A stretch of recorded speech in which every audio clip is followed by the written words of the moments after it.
അവസാന അങ്കത്തിൽ രാജകീയ വിജയവുമായി മലപ്പുറം സോക്കർ ക്ലബ് ജില്ലാ എ ഡിവിഷൻ ഫുട്ബോൾ ചാമ്പ്യന്മാർ.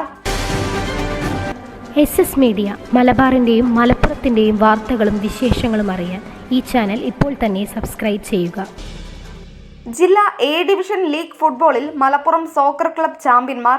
നീണ്ട 24 വർഷത്തിനു ശേഷമാണ് എ ഡിവിഷനിൽ സോക്കർ ചാമ്പ്യൻ പട്ടമണിയുന്നത്. ടൂർണമെന്റിലെ അവസാന മത്സരത്തിൽ ജുവനൈൽ എടവണ്ണയെ 1-2 ഗോളിന് തോൽപ്പിച്ചാണ് സോക്കർ ജേതാക്കളായത്. സോക്കറിനു വേണ്ടി ആസിഫ് അഹമ്മദ്, സഫീർ അഹമ്മദ് എന്നിവരും ജുവനൈലിനു വേണ്ടി മുഹമ്മദ് മുർത്താസും ഗോൾ നേടി. മറ്റൊരു മത്സരത്തിൽ ജൂനിയർ ബാസ്കോത്ത് ഒതുക്കുങ്ങൽ മറുപടിയില്ലാത്ത 4 ഗോളിന് എവർഗ്രീൻ മഞ്ചേരിയെ തകർത്തു.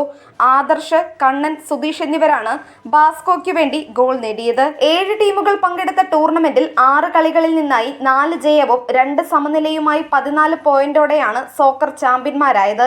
തോൽവി വഴങ്ങാതെയാണ് സോക്കറിന്റെ നേട്ടം. തിരൂർ സാറ്റാണ് റണ്ണേഴ്സ്. സാറ്റിന് 4 ജയവും 1 സമനിലയും തോൽവിയുമായി 13 പോയിന്റുണ്ട്. ചാമ്പ്യന്മാരായ സോക്കറിനും റണ്ണേഴ്സായ സാറ്റിനും എ ഡിവിഷനിൽ നിന്നും 2025-26 നടക്കുന്ന എലൈറ്റ് ഡിവിഷനിലേക്ക് സ്ഥാനക്കയറ്റം ലഭിച്ചു. ചാമ്പ്യന്മാർക്ക് DFA ട്രഷറർ നയിം ചേറൂരും റണ്ണേഴ്സിന് വ്യവസായ പ്രമുഖൻ PK കുഞ്ഞാനും ട്രോഫികൾ സമ്മാനിച്ചു.